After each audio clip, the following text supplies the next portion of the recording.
This presentation was written for the care coordinators at the Leukodystrophy Care Network centers. These dedicated care coordinators came together in person to learn more and share ideas about how to provide the best care for their patients.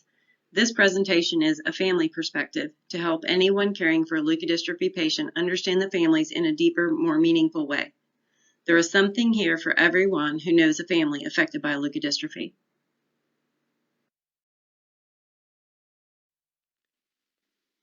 My name is Amy May. This is a family perspective. I would be honored to think I speak for all of the families affected by leukodystrophy. Our son Dylan died 11 years ago, and he would be 16 years old now. I have never shared all of this information in public before, so I'm going to record this from home so you all don't have to watch me cry and become a blubbering mess. I'm going to try to get through this to honor Dylan's life by helping those who walk behind. You guys, the care coordinators, are the single most important piece of that. If I can help you all understand the family perspective, then your efforts will have the ripple effect through all the families who have the devastating diagnosis of leukodystrophy. What do the families want? What we want is help for our child. We all want the best for our child, the best life, the best love, the best care. Our concerns for our child are both complex yet very simple. We want our child to live and be loved while he can. Sometimes that means driving an hour each way for 45 minutes of therapy 3 times per week while getting a babysitter for our other kids. It needs to be understood that interventions are a sacrifice that we are happy, sometimes determined to make. However, sometimes what's best for our child and family is to go to the zoo instead.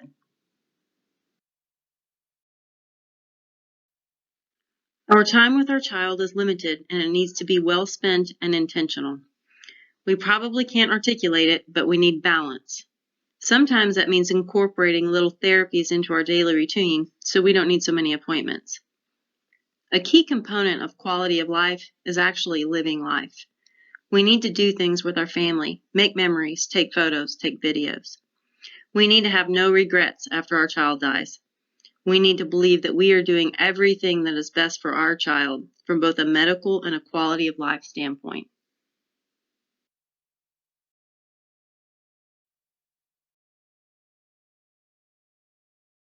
We spent over 4 years looking for a captain of the ship. That's even what Phil and I called it. It did not exist. But the captain of the ship can now be the care coordinator at each LCN center. The LCN Care Coordinators have the power to steer, guide, direct, and produce change for these families in desperate need of guidance. I thank God that the leukodystrophy families now have a place to turn. Our lives now revolve around our child's illness. Nothing is left unaffected. This is something you should realize as you talk to us. This devastating disease affects everything in our lives, well beyond our child. Our time, our marriage, our other children, our finances, our sleep, our job and career, our health, relationships with extended family, friendships, everything. We are likely to be overwhelmed and exhausted, physically, mentally, and emotionally. This can make it hard for us to process information and make decisions. It's easy to become isolated. Social situations can be hard. Normal things that people talk about seem petty and stupid when you're dealing with life and death. We, the families, are grieving. There's no way around that, and it's important in your interactions with families to understand that. We may not have named it grief yet, and probably do not know how to manage it, but grief is there, like a heavy, cold, wet, thorny, painful cloak. We have all been told that our child is going to die, an early, terrible death. The reality of what that looks like can hit us like a sucker punch to the face. It can be caused by anything, anywhere. For example, we might be walking through the grocery store and see a display of school supplies and suddenly realize, oh my God, my child is never going to kindergarten. With leukodystrophy, the grief doesn't start when our child dies. It starts when they are diagnosed. That's when the losses start to occur. We as parents slowly realize the many, many things that are never going to happen for our child. The list is too long to even begin.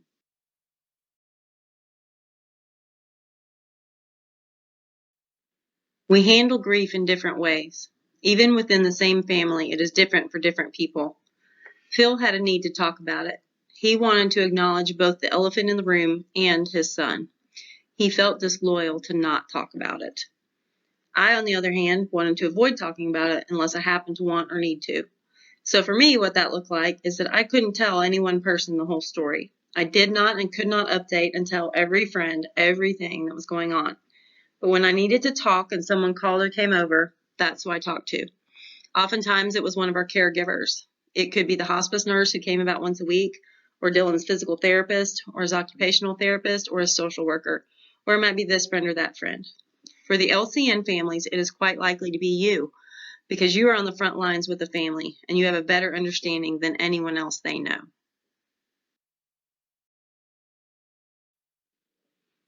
I found it easier to write down what we called the Dylan update and email it to friends and family.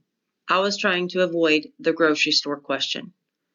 Picture being in the grocery store and you see someone from church that you know. You've heard that our son is sick, but you don't know all the details. So being the thoughtful person that you are, you ask, "How is Dylan doing?"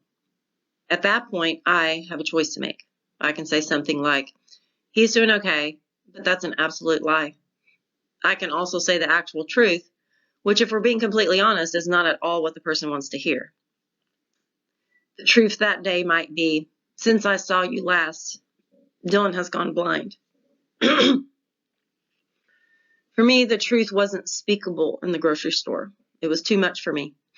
As if it's not hard enough to live with the truth day in and day out, just add to that being forced to answer a casual question with the truth of your worst nightmare.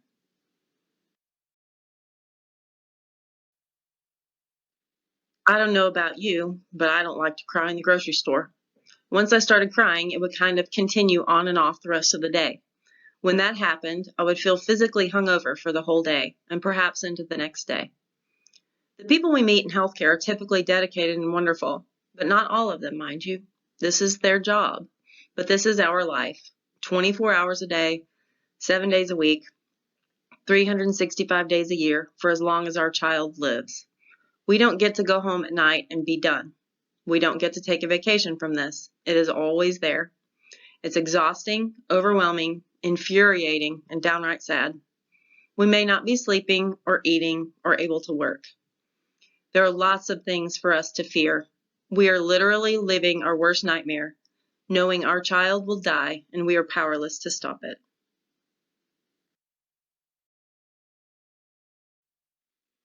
We may fear that a decision we make will shorten the life of our child. We may also fear losing our job, then losing our home, losing our spouse, current and long-term effects on our other children. We may fear our own physical decline. We may have actual injuries from lifting or holding our child. We use our own bodies to compensate for the weakness in our child's body. We may not be able to do that indefinitely. What would we do then? We may fear our mental and emotional problems, such as depression and anxiety, or perhaps addiction.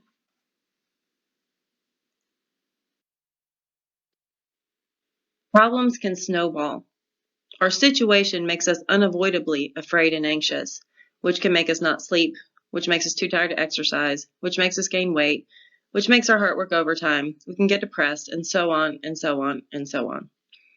The emotional toll on the parents cannot be overemphasized. I had a t-shirt that said, "I'm out of bed and dressed. What more do you want from me?" Getting up every day felt like an accomplishment.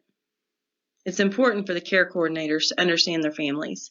So when you see a mom who seems like a wreck, it's because she is, and she has a right to be. I have often been asked, "Are you taking care of you?" But what does that mean, and how do I do it? As the captain of the ship, it's important for you to speak to this issue. You've heard the saying, "If mama ain't happy, ain't nobody happy." With the leukodystrophy diagnosis, we've had to lower the bar from happy to survival. So, if mama ain't okay, ain't nobody okay. In other words, if mom and dad collapse under the strain, the whole house of cards goes down. We need to hear that it's okay, expected, and even necessary to do things for our own health and well-being. We may be able to totally ignore ourselves and our health for the sprint, but not for the marathon. We need to hear that it's okay to laugh again. The cloak of grief that we wear is mostly invisible. Sometimes we're able to take it off for a short time. We need to be encouraged to not feel guilty about that and enjoy it while it lasts.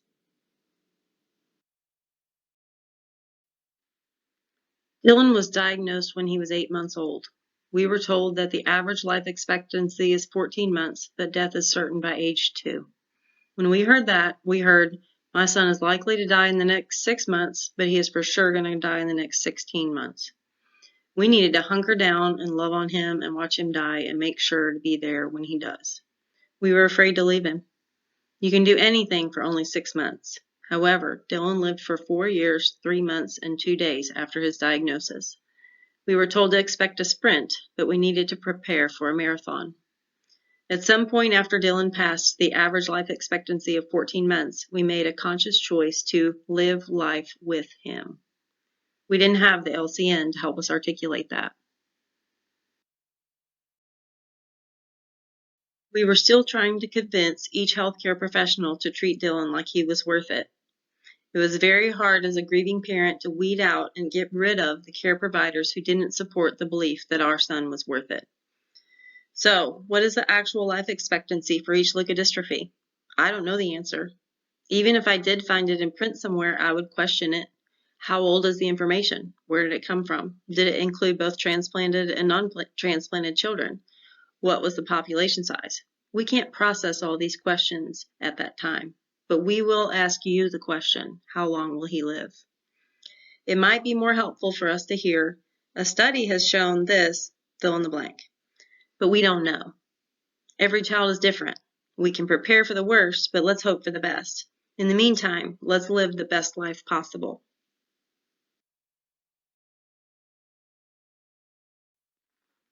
This isn't over when it's over. It's never really quite over because you don't get over the death of your child. However, it does get better, so there's hope in that. We used the words before and after a lot in our family. You might think the before and after relates to Dylan's death, but it actually relates to his diagnosis. That's when life as we knew it ceased to exist. Our lives crashed further, but differently, when Dylan died. We have had a lot of struggles in our family with the other 3 children since Dylan's diagnosis. It's hard to say which of these struggles relate back to Dylan's illness, but it's quite possible that all of them do. In counseling terms, our other children have experienced trauma. As each child reacted in their own way to the grief and trauma by acting out, it created further trauma for the other kids. In getting help for the other 3 children, we found that you can lead the horse to water, but you can't make them drink. We can take them to 100 counseling appointments, but we can't control whether or not they decide to open up and process their emotions and heal from the trauma. We feel lucky to still be married. Statistically, we shouldn't be. The wound will get better, but it's never gone. 11 years later, it's still not gone. With time, there will be a scab over the wound. Sometimes we know what will knock off the scab, and sometimes it happens unexpectedly. It can be a song or a person or a phrase or an event or a memory. When the scab is removed, we bleed again. Most of therapy is not rocket science. Families can be taught to do therapeutic activities. Encourage them to learn from their therapist by watching, taking notes, and using video.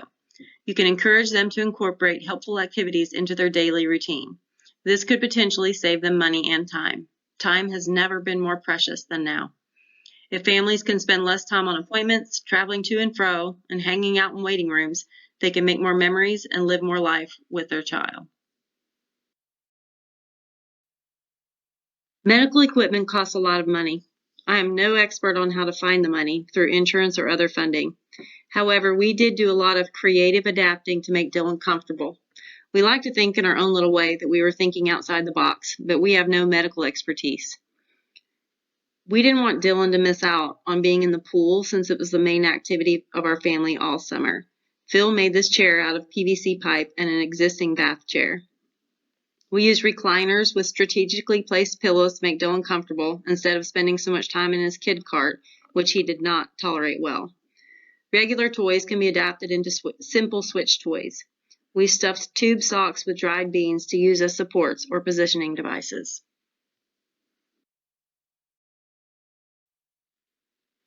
Encourage communication and crossover among the therapeutic disciplines. There are PT activities that the OT can use also, and vice versa. Listen to the parents. They probably have no medical training, but they have more information on their child than anyone else. Consider the possibility they are correct. We lost Dylan's smile for months because of a medication.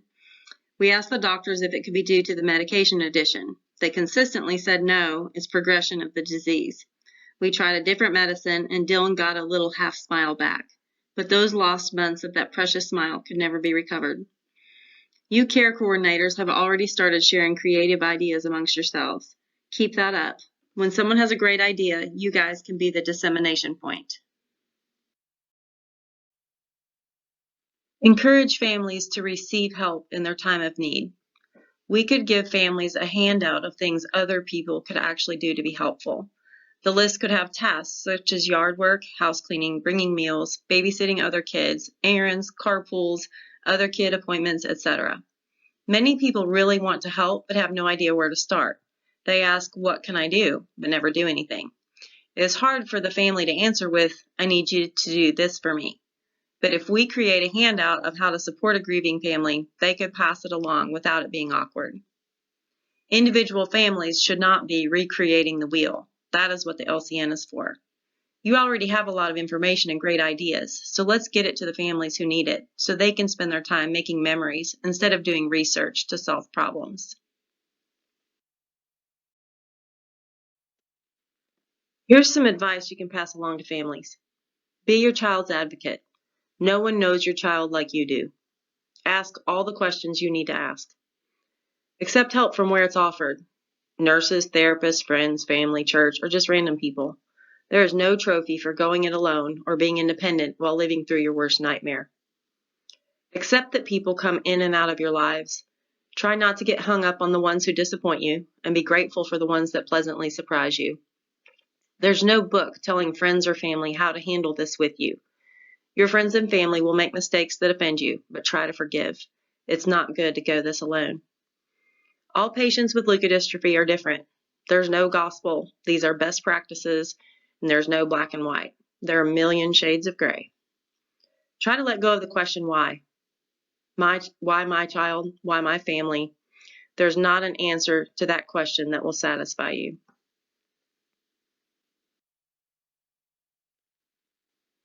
Sometimes the choice is to laugh or cry. Choose laughter. There are so many things to cry about, so let's laugh when we can. And do not feel guilty for laughing. It will help you survive. Choose joy whenever possible. Sometimes you just can't. But when you can, do not feel bad about it.